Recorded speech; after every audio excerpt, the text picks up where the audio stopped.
Pada suatu hari, Raja Harun al-Rasyid yang terkenal dengan kekuasaannya sekaligus kegemarannya memberikan tantangan aneh, kembali memanggil Abu Nawas ke istananya. Kali ini, Raja sedang bosan dan ingin menguji kecerdasan serta keberanian Abu Nawas dengan teka-teki yang sulit sekaligus kocak. "Abu Nawas," kata Raja Harun dengan suara lantang, "aku ingin melihat seberapa pintar kau sebenarnya. Kali ini, aku ingin kau mendatangkan hujan ke gurun pasir yang kering kerontang dalam waktu 3 hari. Jika kau berhasil, aku akan memberikan hadiah besar. Namun jika kau gagal, bersiaplah untuk hukuman berat." Abu Nawas mengerutkan kening sambil berpikir. Tantangan ini jelas tidak masuk akal. Gurun pasir adalah tempat yang gersang. Hampir tidak pernah turun hujan. Namun, seperti biasa, ia tersenyum penuh percaya diri dan menjawab, "Baiklah, tuanku. Berikan aku waktu 3 hari, dan aku akan membuat gurun itu basah oleh hujan." Hari pertama, perjalanan ke gurun. Abu Nawas segera memulai perjalanannya menuju gurun pasir yang disebutkan oleh sang raja. Ia membawa beberapa kantong udara, seutas tali, dan beberapa peralatan aneh lainnya. Para penduduk desa yang melihatnya merasa heran, namun Abu Nawas tetap melangkah dengan tenang. Sesampainya di gurun, Abu Nawas mengamati sekelilingnya. Angin menimbulkan kencang, pasir beterbangan, dan matahari membakar kulit. Ia membangun tenda kecil sebagai tempat berlindung. Di malam harinya, ia memandang langit yang dipenuhi bintang dan berkemah. "Hujan, ya? Aku harus memikirkan cara yang lebih kreatif." Hari kedua, ide cemerlang. Keesokan harinya, Abu Nawas mulai menggali lubang besar di tengah gurun. Ia kemudian menuangkan air dari kantong yang dibawanya ke dalam lubang itu. Setelah itu, ia mengambil tali dan menggantungkan beberapa kain basah di sekitar lubang. Orang-orang yang lewat mulai berkumpul dan bertanya-tanya, apa yang sedang dilakukan Abu Nawas. "Apakah kamu sedang mencoba membuat sumur, Abu Nawas?" tanya seorang pria. "Sumur? Tidak," jawab Abu Nawas sambil tertawa. "Aku sedang membuat awan kecil." Pria itu kebingungan, tetapi dia tidak berani bertanya lebih jauh. Malam harinya, Abu Nawas kembali ke tenda dan berpikir keras. "Hujan tidak harus berasal dari langit, bukan?" gumamnya sambil tersenyum licik. Hari ketiga, hujan di gurun.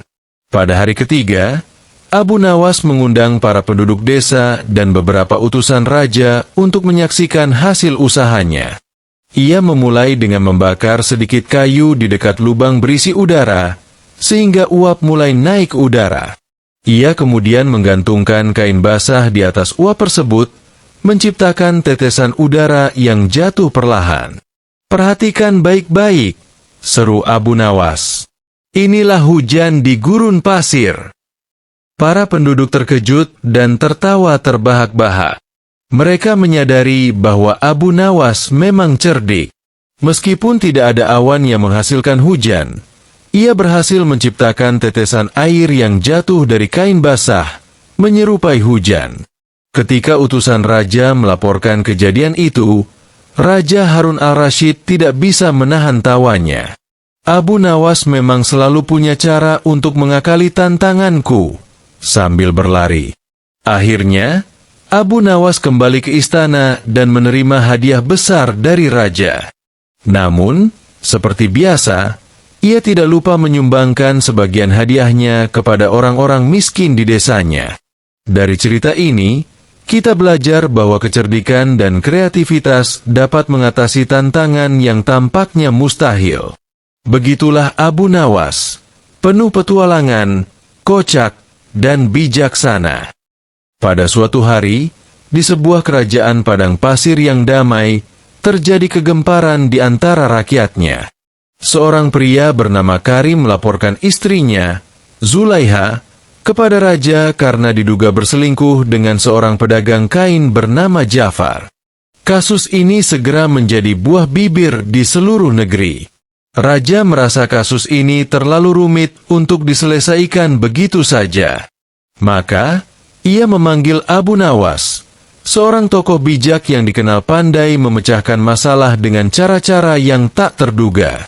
Abu Nawas, kata raja, aku menyerahkan kasus ini padamu. Pastikan kebenaran terungkap tanpa menimbulkan masalah. Abu Nawas tersenyum. Baiklah, Paduka. Berikan saya waktu 3 hari untuk menyelesaikan masalah ini.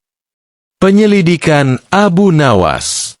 Abu Nawas memulai penyelidikannya dengan cara yang tidak biasa. Ia memanggil Karim, Zulaiha, dan Jafar ke rumahnya.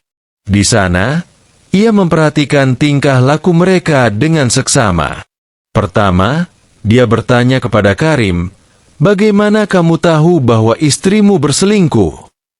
Saya mendengar kabar dari tetangga, Tuan. Mereka melihat Jafar sering datang ke rumahku ketika aku sedang bekerja. Jawab Karim dengan nada penuh emosi. Lalu, Abu Nawas beralih ke Zulaiha. Apakah benar kau berselingkuh dengan Jafar?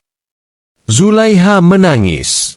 Demi Allah, aku tidak pernah melakukan hal itu. Jafar hanya datang untuk menjual kain, dan aku membeli karena kebutuhanku. Abu Nawas mengangguk, lalu menatap Jafar. Dan kau, Jafar? Apa alasanmu sering mengunjungi rumah Zulaiha? Jafar tampak gelisah. Saya hanya pedagang kain biasa, Tuan. Tidak ada niat buruk di hatiku. Abu Nawas mengusap janggutnya sambil berpikir. Baiklah, kita lihat nanti. Besok pagi, kalian sepertinya datang ke balai sidang. Aku akan memutuskan kasus ini. Pengadilan aneh. Keesokan harinya, balai sidang penuh sesak dengan warga. Semua ingin tahu bagaimana Abu Nawas akan menyelesaikan kasus ini.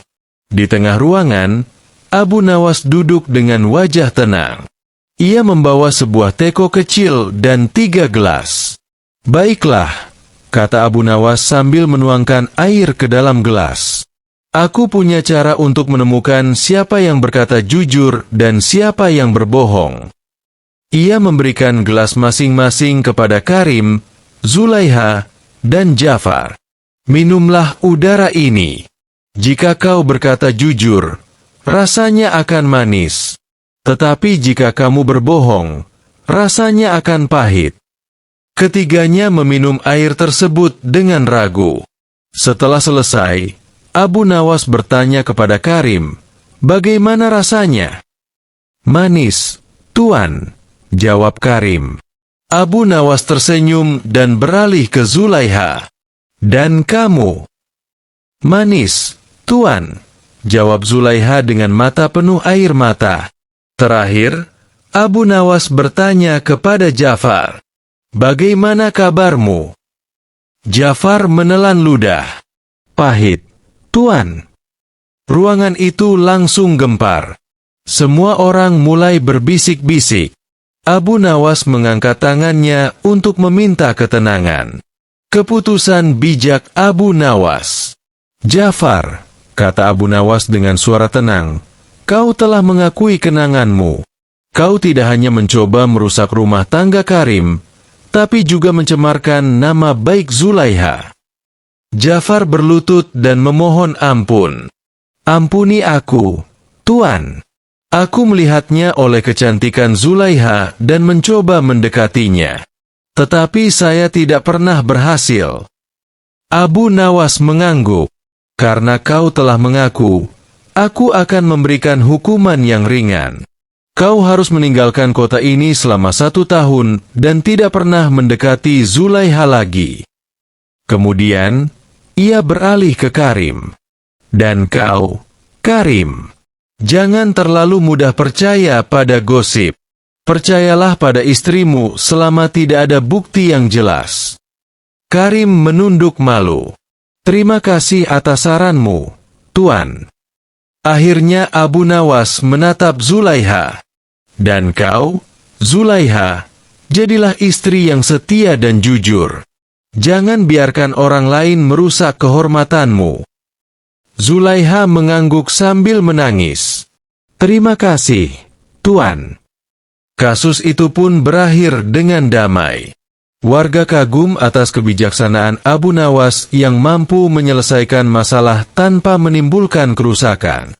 Sejak saat itu, Karim dan Zulaiha hidup rukun kembali, sementara Ja'far belajar untuk menahan godaan. Dan seperti biasa, Abu Nawas kembali ke rumahnya dengan senyuman, menikmati secangkir teh sambil berkata kepada dirinya sendiri, "Kadang, kebenaran hanya perlu sedikit akal dan secangkir udara."